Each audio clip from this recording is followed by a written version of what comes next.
Viewers सोचिए जरा, अगर सुप्रीम कोर्ट किसी रिव्यू पिटिशन पर नोटिस इशू करे तो क्या यूनियन गवर्नमेंट ये डिक्टेट कर सकती है कि सुप्रीम कोर्ट को सिर्फ 2 मुद्दे सुनने चाहिए? क्या यूनियन गवर्नमेंट कोर्ट का काम डिक्टेट कर सकती है? और वो भी सिर्फ इसलिए क्योंकि यूनियन ने इस केस में अपना अफिडेविट फाइल कर दिया था, वो भी अगले दिन ही। तो व्यूअर्स, आज हम बात करने वाले हैं एक बहुत ही टेक्निकल और लीगल सेंसिटिव केस की। ये केस सिर्फ जुडिशरी लवर्स के लिए ही इम्पोर्टेंट नहीं है, पर हर उस एक इंसान के लिए इम्पोर्टेंट है जो रूल ऑफ लॉ में विश्वास करता है। ये केस है विजय मदन लाल चौधरी के जजमेंट के रिव्यू पिटिशंस का। वो जजमेंट जिस पर इल्जाम लगता है कि उसने ईडी को अनलिमिटेड पावर्स दे दी है। इस केस का सेंट्रल इशू बन गया है कि क्या सुप्रीम कोर्ट सिर्फ 2 मुद्दों पर ही केस की सुनवाई कर सकती है, और ये डिसाइड कौन करेगा, क्या सेंट्रल गवर्नमेंट या कोर्ट खुद? अब इस केस की हियरिंग जब फाइनली सुप्रीम कोर्ट में जस्टिस सूर्यकांत लेड बेंच के सामने पहुंची तो क्यों सीनियर एडवोकेट कपिल सिब्बल और एसजी तुषार मेहता में बहसा बहसी देखने को मिली है, चलिए इस वीडियो में देखते हैं। तो पहले तो समझते हैं इस केस का बैकग्राउंड क्या है। 27 जुलाई 2022 को सुप्रीम कोर्ट ने एक लैंडमार्क जजमेंट दिया था, Vijay Madan Lal Choudhary versus union of India. इसमें prevention of money laundering act के कई कंट्रोवर्शियल प्रोविजंस को अपहेल्ड किया गया था। कुछ की प्रोविजंस ये थे: सेक्शंस 5, 8, सबसेक्शन 4, 15, 17 और 19, जिससे ईडी को अरेस्ट, सीजर, अटैचमेंट, सर्च जैसे पावरफुल राइट्स मिलते हैं। फिर सेक्शन 24 की भी बात हुई थी, जहां एक इंसान को अपनी बेगुनाही का सबूत देना पड़ता है, यानी कि यहाँ रिवर्स बर्डन ऑफ प्रूफ है। और इस एक्ट का सबसे कंट्रोवर्शियल प्रोविजन सेक्शन 45, जहां बेल लेने के लिए ट्विन कंडीशंस प्रूव करनी पड़ती है। इस ट्विन कंडीशन का पहला कंडीशन है कि अक्यूज्ड को ये प्रूव करना पड़ेगा प्राइमा फेसाई कि वो गिल्टी नहीं है, और दूसरा उसे कोर्ट को सैटिस्फाई करना पड़ेगा कि वो बेल पर निकलकर कोई और ऑफेंस नहीं करेगा। अब बात ऐसी है कि इन ट्विन कंडीशंस को एक पुराने केस के द्वारा अनकॉन्स्टिट्यूशनल डिक्लेयर कर दिया गया था। हालांकि पार्लियामेंट ने इसे अमेंड करके वापस से प्रेजेंट किया साल 2018 में।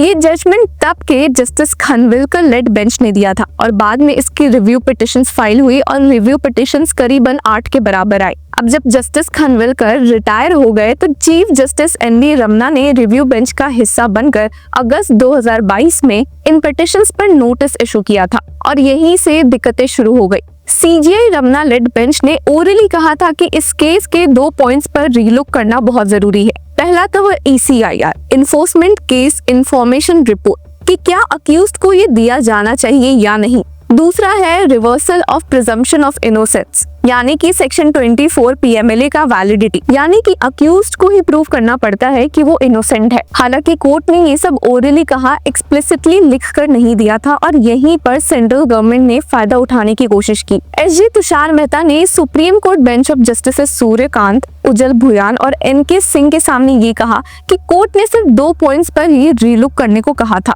और इसलिए रिव्यू पिटिशंस भी इन 2 पॉइंट्स तक ही लिमिटेड होनी चाहिए। उन्होंने ये भी बताया कि गवर्नमेंट ने इस केस में अगले दिन ही, जब रिव्यू पिटिशंस फाइल हुई थी, उसके अगले दिन ही एक अफिडेविट फाइल कर दिया था इन दोनों पॉइंट्स को डिटेल में समझाते हुए, और तब से लेकर अभी तक उस अफिडेविट को किसी ने चैलेंज ही नहीं किया है। तो एसजी तुषार मेहता के हिसाब से रिव्यू पिटिशंस मेंटेनेबल ही नहीं है, और अगर है भी तो सिर्फ 2 मुद्दों तक ही सीमित रहनी चाहिए। हालांकि यहाँ पर ट्विस्ट लेकर सीनियर एडवोकेट कपिल सिब्बल मौजूद थे, जो कि पिटिशनर कार्ति पी चिदम्बरम की ओर से मौजूद थे, जिन्होंने इस जजमेंट के खिलाफ एक रिव्यू पिटिशन भी फाइल किया है। अब इस रिव्यू पिटिशन में उनके हिसाब से सुप्रीम कोर्ट ने एक इम्पोर्टेंट क्वेश्चन को नजरअंदाज कर दिया था। उन्होंने ये डिसाइड ही नहीं किया कि क्या पार्लियामेंट मनी बिल के जरिए PMLA में अमेंडमेंट्स ला सकती है।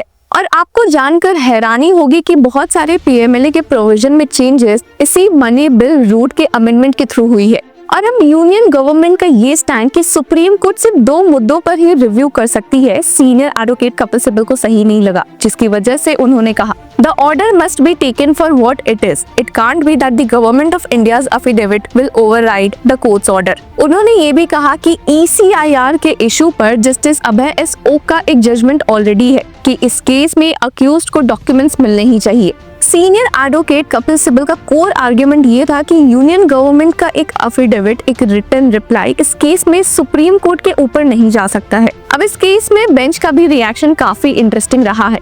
जस्टिस सूर्यकांत जो इस रिव्यू पिटिशन का हिस्सा है और जो कि लाइन में भी है नेक्स्ट सीजीआई बनने के आफ्टर जस्टिस BR गवई, उन्होंने ये कहा कि पिटिशनर्स ने जो ड्राफ्ट इशू दिए हैं वो काफी वेग है और उन्होंने असिस्ट कर रहे काउंसिल्स को कहा बेटर होमवर्क की जरूरत है। अब कोर्ट ने इस मैटर को 6 और 7 अगस्त के लिए पोस्टपोन कर दिया है और रिव्यू पिटिशनर्स और यूनियन गवर्नमेंट दोनों को बोला है कि वे मिलकर इस केस में ड्राफ्ट इश्यूज फाइनलाइज करें और सर्कुलेट करे ताकि कोर्ट क्लियरली क्वेश्चंस फॉर्मुलेट कर सके। अब यहाँ पर सीनियर एडवोकेट सिब्बल ने एक और प्रोसीजरल लिस्टिंग की डिमांड की जिसमें इश्यूज प्रॉपर्ली तय किए जा सके। इस पे कोर्ट ने मैटर को 16 जुलाई 2:30 PM को इश्यूज फॉर्मलाइजेशन के लिए लिस्ट करने का डायरेक्शन दिया है। अब ये समझना तो बहुत जरूरी है कि ये सिर्फ एक टेक्निकल इशू नहीं है, ये जुडिशरी के रिव्यू पिटिशन के जुरिस्डिक्शन पर भी एक मेजर सवाल उठाता है। रिव्यू पिटिशन एक ऐसी लीगल रेमेडी है जहां सुप्रीम कोर्ट अपने ही जजमेंट्स को रिकंसिडर करती है बट एक स्ट्रिक्ट लीगल लिमिट में। लेकिन ये कौन डिसाइड करेगा कि कोर्ट ने किस इशू पर रिव्यू अलाउ किया है, क्या कोर्ट खुद या यूनियन गवर्नमेंट? अब यूनियन के अफिडेविट के थ्रू इस केस में सुप्रीम कोर्ट को रिस्ट्रिक्ट करना एक गलत प्रेसिडेंट सेट कर सकता है। कल को हो सकता है कि रिव्यू में यूनियन गवर्नमेंट कहे कि कोर्ट ने इतना ही कहा था और इस वजह से कोर्ट रिस्ट्रिक्ट होने लगे तो क्या होगा? इस केस में पब्लिक कंसर्न भी बनता है।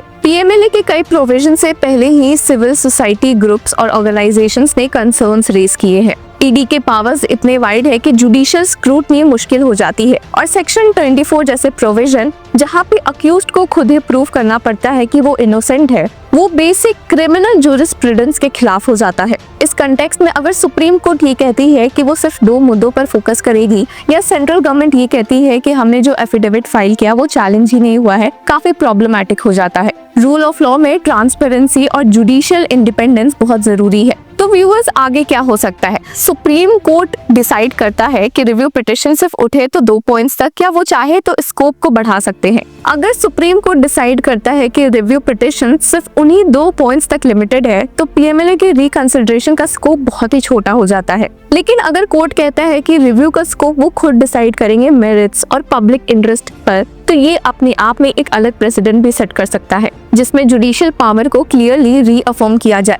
एक और सटल पॉइंट ये कि गवर्नमेंट का ये कहना कि रिव्यू पिटिशन अपील के डिस्गाइज्ड फॉर्म में फाइल की गई है, वो भी बड़ा कंसर्न है। और अगर ये आर्गुमेंट एक्सेप्ट हो जाता है तो फ्यूचर में कई सारे रिव्यू पिटिशंस को ऐसे ही डिसमिस किया जा सकता है। तो अब सारी आंखें सुप्रीम कोर्ट पे होंगी। रिव्यू जुरिस्डिक्शन का स्कोप क्या है ये डिफाइन करने का वक्त आ चुका है और इस बार इशू सिर्फ PMLA का नहीं है। इशू ये है कि क्या एग्जीक्यूटिव कोर्ट के प्रोसेस को शेप कर सकती है? क्या एक अफिडेविट एक ओरल ऑब्जर्वेशन से ज्यादा ऑथोरिटेटिव हो सकती है? व्यूअर्स, आपकी इस मामले में क्या राय है हमें कमेंट सेक्शन में जरूर बताएं और तब तक के लिए कीप फॉलोइंग लॉ चक्रा।